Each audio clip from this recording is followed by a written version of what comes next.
Sir उधर पे मुझे पूछताछ होता था कौन से पार्टी को वोटिंग करता है। बाद में फिर बोला कितने बंदे आए थे, सर्जिकल स्ट्राइक में था तू। मैंने बोला मैं सर्जिकल स्ट्राइक का नहीं, मैं उड़ी का बदला लेना है, मारना है तो मार डालो मुझे। मैं कभी कभी बीच में नमाज भी पढ़ने लग गया था, क्योंकि भी मैं भगवान को याद करता था ज़्यादा कि भगवान जो कोई है तू मुझे बचा। कभी कभी भगवान को गाली भी देता था, पर नमाज भी पढ़ने लगा, तू जो कोई है मुझे बचा, बस इतना ही चाहता था मैं। और मैंने लिखित में दिया था जब से मैं पाकिस्तान से आया तब से मुझे सजा ही मिल रही है, इसलिए मैं और अपमानित हो गया हूँ मैं इन चीज़ों से।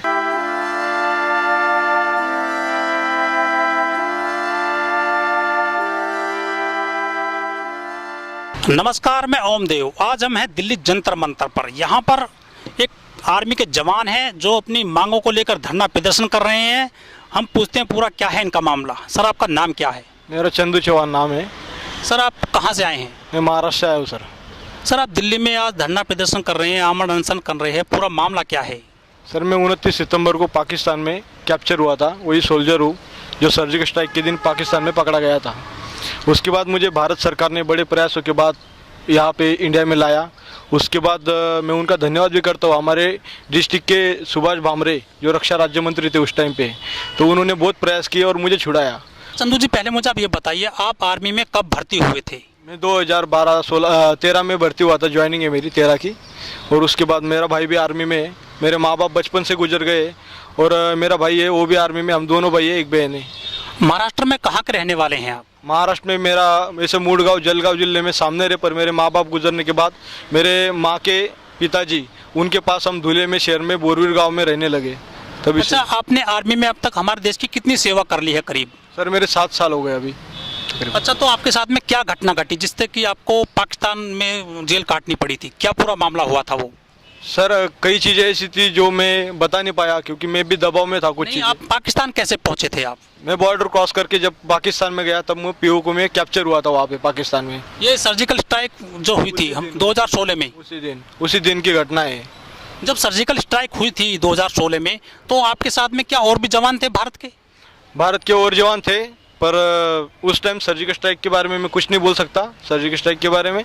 और वहाँ पे कैप्चर होने के बाद पाकिस्तान में भी मुझे पूछने लगे थे, सर्जिकल स्ट्राइक के बंदा है, बोला आपके साथ कितने बंदे आए। मुझे मारपीट शुरू हुआ, ड्रग्स इंजेक्शन देना और देश के खिलाफ बोलने के लिए प्रवृत्त करते थे। मेरे वीडियो बनाए गए ड्रग्स में, कई जगह मेरे पॉलिटिकल क्वेश्चन पूछने लगे। कई चीज़ों से मैं गुजरता गया वहाँ पे। आपको वहाँ पर कैसी कैसी प्रताड़ना जो है दी गई थी पाकिस्तान में? सर उधर पे मुझे पूछताछ होता था कौन से पार्टी को वोटिंग करता है। बाद में फिर बोला कितने बंदे आए थे, सर्जिकल स्ट्राइक में था तू। मैंने बोला मैं सर्जिकल स्ट्राइक का नहीं, मैं उड़ी का बदला लेना है, मारना है तो मार डालो मुझे।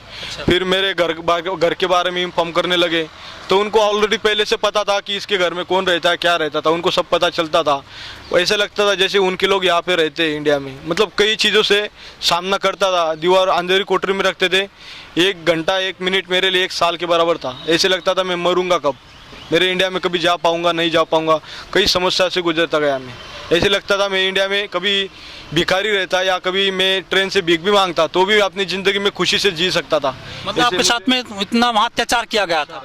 सर तो सर जी मुझे ये बताइए चंदू साहब, जैसे कि आपको वहाँ प्रताड़ना दी गई थी पाकिस्तान में, आपको वहाँ पे तरह तरह से प्रताड़ित किया जाता था, धार्मिक आधार पर, राजनीतिक आधार पर आपसे क्वेश्चन पूछे जाते थे।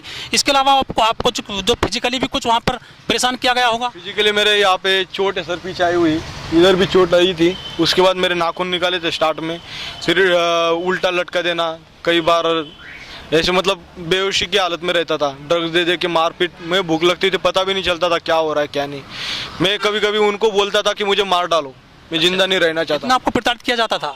कभी कभी मैं कुछ भी अपने आप को भी मारने लगा था दीवारी में। तो अच्छा, मुझे चंदू जी मुझे आप ये बताइए, जैसे कि आपको प्रताड़ित किया जाता था, फिजिकली मेंटली आपको टॉर्चर किया जाता था, क्या आपको ये भी बोला जाता था कि आप मुस्लिम बन जाओ या कुछ आतंकवादियों में शामिल हो जाओ? सर मैं कभी कभी बीच में नमाज भी पढ़ने लग गया था, क्योंकि भी मैं भगवान को याद करता था ज़्यादा कि भगवान जो कोई है तू मुझे बचा।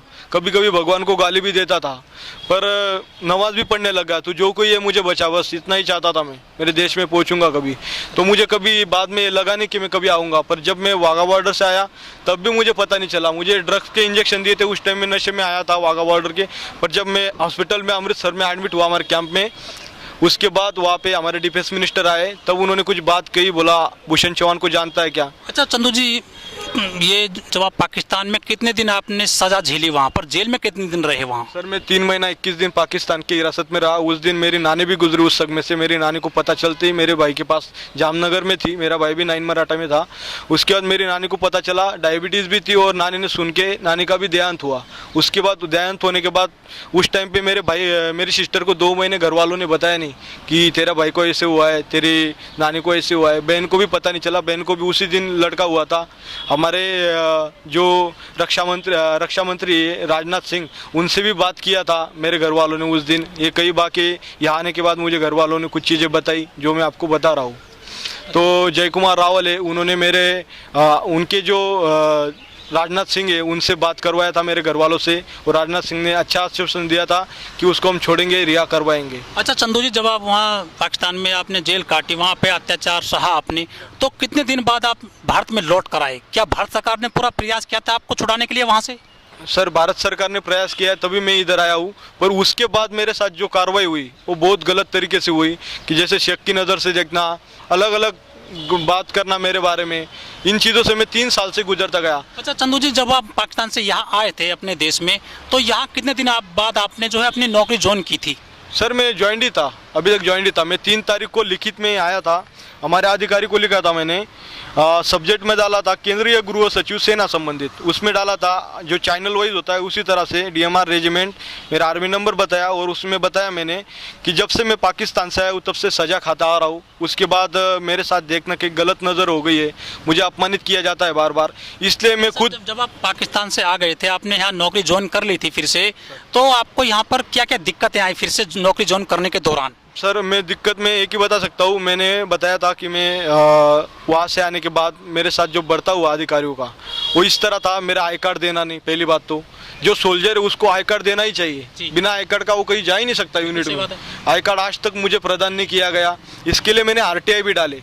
और जो मेरा पर्सनल मोबाइल था जिसमें बॉर्डर क्रॉस करते टाइम वो रिकॉर्डिंग थी, वो मोबाइल मैंने अपने जवानों को बता के गया था ये मोबाइल रख के जा रहा हूँ, बल्कि वो इंक्वायरी सब कुछ हो चुकी है, उसमें बताया भी है ये मोबाइल है करके, वो इंक्वायरी उसमें दिखाया भी है, मोबाइल रिकॉर्डिंग भी सुनाई है, सब कुछ हुआ है। और वो मोबाइल आज तक मुझे प्रदान नहीं किया, बल्कि मैंने सज़ा ले ली। मेरी गलती थी कि मैं दुश्मन के इलाके में जोश में आके मैंने बॉर्डर क्रॉस किया, दुश्मन का बदला लेने के लिए मैं बॉर्डर क्रॉस कर गया, उसकी सज़ा मैंने एक्सेप्ट की, बोला ठीक है मैंने गलती की है, मुझे सज़ा भी मिल गई उसकी।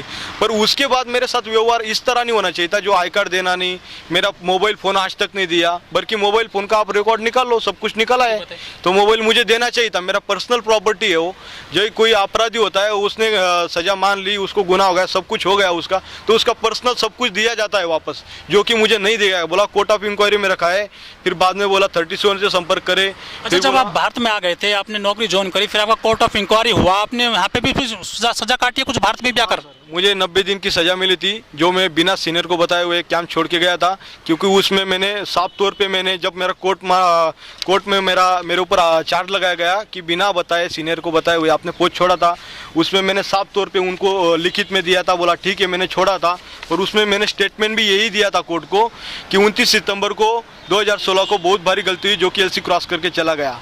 उड़ी हमले से प्रेरित होकर हमारी पोस्ट पर से सिपाही हेमंत की गर्दन काट दी गई थी, जो गर्दन काटी है उसकी माँ, उसकी बहन, उसकी जो पत्नी है अभी तक भी घूम रही है, उसकी गर्दन काट गए थे मिल्टन। तब से अभी तक मैं उन्हीं चीज़ों से मेरे माइंड में आता था, और यही ड्रेस है जो पाकिस्तान में घुस के आया था, और यही वो शिवाजी महाराज का लॉकेट जिससे प्रेरणा से मैं पाकिस्तान में चला गया था, और ये मेरी गलती थी, उसकी सज़ा मैंने ली है। उसके बाद मेरे साथ ऐसे व्यवहार नहीं होना चाहिए था। अच्छा चौहान जी, मुझे ये बताइए, आपने भारत में आकर के आपने यहाँ भी कोर्ट ऑफ इंक्वायरी झेली है, सज़ा काट ली है यहाँ पर, तो अब आपके सामने क्या क्या समस्या आ रही हैं? सर समस्या है कि मुझे लोगों को यही पता है कि गलती से गया, कोई बोला झगड़ा करके गया, कोई बोला अलग अलग स्टेटमेंट आई है। पाकिस्तान ने पहले तो बोला साफ तौर पे हमारे पास नहीं है, इसने 8 बंदे मारे, सर्जिकल स्ट्राइक का कमांडो है, ऐसे कई चीज़ें चली। यहाँ आने के बाद मैंने कुछ देखा, कुछ समझा, उसके बाद पता चला। मेरे भाई ने मेरे लिए बहुत प्रयास किए, मेरा भाई भी एक सेना का जवान है, तभी जाके मेरे भाई को भी क्या प्रॉब्लम हुई है सिर्फ हम जान सकते, बाकी कोई नहीं जान सकता। और उसके बाद यहाँ आने के बाद मेरे साथ व्यवहार गलत हुआ कि पाकिस्तान की नज़र आया है, वहाँ से किस तरह आया, कई चीज़ें इनके दिमाग में, सवालों में। और मेरी पोस्टिंग भी अहमदनगर में हुई, भारत सरकार ने किया, पर अधिकारी को अच्छा नहीं लगा, कई चीज़ें है अधिकारियों का भी। मैं अभी एक ही कहना चाहता हूँ, मेरा आई कार्ड दीजिए, और मेरा मोबाइल फ़ोन देना चाहिए, और मेरा वहाँ का सैलरी भी आज तक नहीं दिया है गवर्नमेंट ने। सैलरी भी देना चाहिए। मैं गवर्नमेंट को नहीं, पहले तो गवर्नमेंट ने लाया है मुझे, मैं उनका शुक्रिया अदा करता हूँ। पर जो मेरे साथ हुआ अधिकारियों की तौर से, अधिकारी ने मेरे साथ बहुत बड़ा बर्ताव ख़राब किया। और जब मैं आया था बोला आपको 14 साल सज़ा मिलेगी, आपने बॉर्डर क्रॉस किया है बिना परमिशन के। और मैं सबके सामने गया था, जबकि सबके सामने गया था तो मुझे डॉक्यूमेंट में मिसिंग भी शो करा गया। जबकि मैं सबके सामने बॉर्डर क्रॉस करके गया तो मुझे मिसिंग क्यों दिखाया गया, AW क्यों दिखाया गया, AW भी किया है मेरे डॉक्यूमेंट में। कई ऐसी चीज़ें हैं जो मैं बोलना नहीं चाहता था, पर आज मुझे ना मजबूरी में जब मेरे साथ इतना हो गया तो आज मैं फैसला ले लिया कि सच बाहर आएगा। तो चंदू जी मुझे ये बताओ, जो अब आपको नौकरी पर नहीं ले रहे हैं क्या? नौकरी पे सर, मैं नौकरी पे ही था और मैंने लिखित में दिया था। जब से मैं पाकिस्तान से आया तब से मुझे सजा ही मिल रही है, इसलिए मैं और अपमानित हो गया हूँ मैं इन चीज़ों से। और मुझे गलत नज़र से देखना, इसलिए मैं अपमानित हो गया और इसलिए मैं घर जा रहा हूँ करके मैंने इसे लिखित स्वरूप में उनको अधिकारी को दिया था। उनके बाद उनको बोला मुझे पोज दो, पोज भी प्रदान नहीं किया गया। फिर अब आप जो है कब से नहीं जा रहे हैं अपनी ड्यूटी पर? आप सर मैं 3 तारीख को आया था घर से, इसी 3 तारीख को अक्टूबर। अच्छा सर 1 महीना हो गया। फिर मैंने कलेक्टर साहब को भी निवेदन दिया था कि मुझे CBI जांच दो, सरकारी वकील दो और सुप्रीम कोर्ट में केस चलाओ मेरा। क्या आपको वो ड्यूटी पर लेने से मना करते हैं अधिकारी? नहीं, ड्यूटी पे लेने के लिए अभी तक उनका अधिकृत उनका कोई लेटर नहीं आया मुझे, जब से मैं गया हूँ तब से। अच्छा, उनका लेटर नहीं आया है। तो आपकी जो सैलरी वगैरह है, जो भत्ते वगैरह हैं, वो आपको मिल रहे हैं? मुझे 5-6 महीने से मेरी तनख्वाह भी रुकी थी, मेरे ऊपर कार्रवाई कर रहे हो बहुत से, मतलब दबाव में आके। कोई भी ऐसे दबाव, इतना अधिकारी को इतना प्रेशर होता है कि मैं बता नहीं सकता।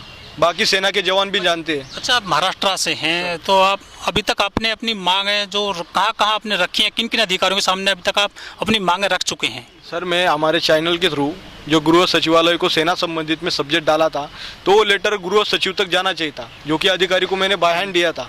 उसके बाद मैंने बाय पोस्ट से भी उनको दिया था, मेरे पास पोस्ट का भी टिकट है। बल्कि वो उन्होंने दिया नहीं दिया वो उनका कार्रवाई है, क्योंकि उनकी पावर है। अभी मैं इसमें वो लेटर दिया है तो वो किस सब्जेक्ट में डाला है, सब्जेक्ट क्या है उसमें। मेरी मांग थी कि जब से पाकिस्तान से आया मेरे गलत नज़र से देखना, गलत बर्ताव करना, और मेरे को आई कार्ड मोबाइल वो अभी तक नहीं मिला, उसके बारे में भी कोई इन्फॉर्मेशन नहीं देते, मेरे साथ अलग बर्ताव करते, इसलिए मैं अपमानित हो गया और मैं घर आ गया। क्या करूँ? अच्छा, जो हमारे नेता हैं, जो राजनीतिक दल हैं, हमारे सीनियर लीडर हैं, वो चुनाव लड़ते हैं फौजियों के नाम पर, आर्मी के नाम पर, क्या लगता है क्या वाकई में काम करते हैं सेना के लिए, हमारे जो सरकार हैं और जो नेता हैं? सर उसके बारे में अभी एक ही बताऊंगा आपको। अगर मान लो एक जवान अपनी समस्या लेके आ रहा है, इतना उसको यहाँ तक कि आने की नौबत नहीं होना चाहिए था। जो प्रिजनर वार हो क्या है, जहाँ मैंने पाकिस्तान में सज़ा खाई, मेरे साथ बहुत बड़ा बर्ताव हुआ वहाँ पे, बहुत मैंने ज़िंदगी में ऐसी सज़ा किसी को ना मिले, ऐसी सज़ा से मैं प्रताड़ित हो गया आया। फिर इधर आके इंडिया में आके अगर बाहर का बंदा मारेगा तो आदमी सह बर्दाश्त कर सकता है, पर घर का आदमी कोई मारेगा 1-2 बार 3 बार, पर चौथी बार वो नहीं एक्सेप्ट कर सकता। चंदू जी, हमारे देश में चुनाव लड़े जाते हैं फौजियों के नाम पर, वोट मांगे जाते हैं राष्ट्रवादिता के नाम पर, राष्ट्र के नाम पर, देशभक्ति के नाम पर। क्या ये वाकई में ये ऐसा जो सरकारें हैं कुछ भलाई कर रही हैं सेना के जवानों के लिए या आर्मी के लिए? सर उसके बारे में मैं बोलना एक ही चाहूँगा आपको, राजनीति कर रहे, आपकी राजनीति आपके पास रखो, पर सेना के साथ ऐसे नहीं होना चाहिए था। पर सेना में भी कुछ हमारे अधिकारी होते हैं जो उस स्तर में आते हैं, मैं बताना नहीं चाहता अभी, पर अभी टाइम आ रहा है मेरा कि मुझे न्याय देने के लिए। मैं न्याय मांग रहा हूँ पहले। अगर मेरा न्याय नहीं मिलता है, मुझे पता है क्या होगा मेरे साथ और क्या नहीं हो सकता है, ये भी मैं जानता हूँ। पर जो कुछ किया था मैंने उस टाइम पे मेरे देश के लिए किया था, पर मुझे पता था वो गलती हो गई मेरे से, मैंने सज़ा भी भुगती उसकी। और उसके बाद मेरे साथ गलत व्यवहार हुआ, जो व्यवहार किसी के साथ नहीं होना चाहिए था। चंदू जी, आप यहाँ पे आमरण अनशन कर रहे हैं दिल्ली में, आप अपना आंदोलन कहाँ तक ले जाएंगे? सर मेरे को जब तक न्याय नहीं मिलेगा तब तक मैं आमरण उपोषण करूँगा, भूखे पेट रहूँगा, चाहे कुछ भी हो जाए, या तो उससे अच्छा मैं मर जाऊँगा, वो अच्छा रहेगा मेरे लिए। अगर मेरा न्याय के लिए लड़ रहा हूँ मैं, बाकी कुछ नहीं। मुझे CBI जांच चाहिए थी, सरकारी वकील देना चाहिए था और सुप्रीम कोर्ट में केस चलना चाहिए था। और मेरे पास अभी मान लो इन्होंने बोला था कि सज़ा के खिलाफ आप अपील कर सकते हैं। जब मेरा 89 डेज की सज़ा मिली उसके बाद बोला था आप सज़ा के खिलाफ अपील कर सकते हैं। अपील करूँगा तो कहाँ करूँगा, मेरे पास कुछ पैसे ही नहीं, तो कहाँ मैं अपील करूँ? मेरे पास हाई कोर्ट के जाने के लिए कुछ पैसा तो चाहिए, वकील फ्री में थोड़ी कर देगा मेरी। तो इसीलिए मैं आज इस नौबत पे आ गया कि मुझे आमरण उपोषण करना पड़ रहा है दिल्ली में एक जवान के लिए।